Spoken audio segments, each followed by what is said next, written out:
All right, how to balance support to all three major science areas, biochem, physics, and earth and space science.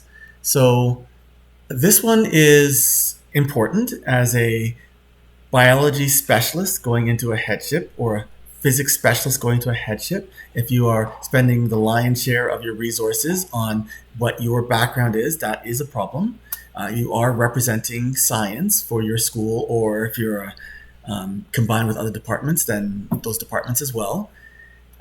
One of the things I'd initially say is in your grade 9 and grade 10 teams, ensure that you have, if possible, if you have the clientele, the teacher resources, that you have a physics teacher of grade 9, a chemistry teacher of grade 9, and a biology teacher of grade 9. These specialists are in the grade 9 program and in the grade 10 program. This does several things. One, it ensures that when you're developing the course plan, that it is balanced, because you're going to have advocacy for areas where you are feeling comfortable. You're also going to ensure that the prerequisite skills that you need, so the complex problem-solving thinking you need for physics, or the chemical background, understanding the patterns of the periodic table for chemistry, or the makeup of the cell and the DNA and the chromosomes for biology, you're going to ensure that those teachers who are teaching it in the senior courses have embedded it into those junior courses, right? So by setting up your grade 9 and 10 program in such a way that all the subject experts are represented, which I'd say is very, very important to do, it builds overall health and ensures that you are not going to have this weird,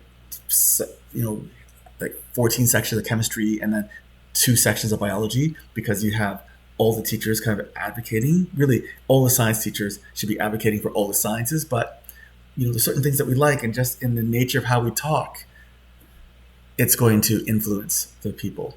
And then as a department head, as you look at the senior subjects, understand that there is a breakdown in the difference of costs. So chemistry there's consumables every year, and each year the prices are going up. Hydrochloric acid went up by like 37% from last year to next year. That's ridiculous. And you're ordering a lot of chemicals. A lot of chemicals have a shelf life, so technically you're supposed to keep them until the shelf life, and then you're supposed to toss them. I'm not going to comment, but you are replacing chemicals on a regular basis for chemistry, and depending on the nature of the course, the courses that you're teaching at your school, you might use quite a few chemicals, especially in grade 9 and grade 10. So be aware. In physics, there's often a lot of capital expenses. I'm not seeing as many departments buying the air tables and some of those pieces of equipment, which can be good ones, $1,500 to $2,000. They don't really make great ones anymore, so that means they have a lifespan of 3, 4, 5 years sometimes. Dynamics carts and some of the probeware are excellent, but they're also expensive.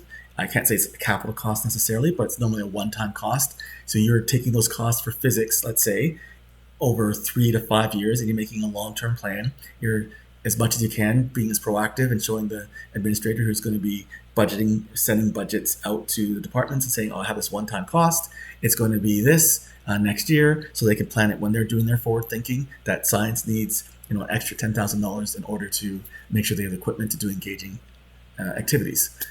The other thing is biology. Biology is kind of a mix of both. There's a lot of consumables that you need. So you're getting agar cubes, you're getting bacteria, you're getting petri dishes. But there's also other capital costs that you normally would buy once and then you replenish throughout. So microscopes, for example, are quite expensive, and you do want to have good equipment. Microscope cameras, if you're using those, again, that's an expense that you would want to do once every 5 years for the cameras that you might be using. Models are so expensive. Those cell models that almost every school has, they're $600, $700 for a good one. They could buy cheaper, flimsy ones, but they drop, they break, they're done. So you get what you pay for often with these models. So you're gonna have to do kind of a long-term budget, but you're, in the grand scheme, after 5 years, you're probably spending about the same amount of money. The junior courses, they might dictate how much money you spend on things because of the nature of the activity that you're doing. So let's say you're doing a climate change focus for grade 9 and ecology climate change and grade 10 climate change. So that material might end up costing quite a bit. It might cost a quarter of your budget, and that's okay because you've decided, and every single student in your science program, every single student at the school is going through and they'll be doing this. So Is it okay to spend that kind of money and budget it like that? Absolutely. You're having far fewer students taking the 11 and 12, but the 11 and 12 resources tend to be more expensive because they're more specialized. All right, so that is how to balance support to all three major science areas. If you have any other questions, feel free to ask.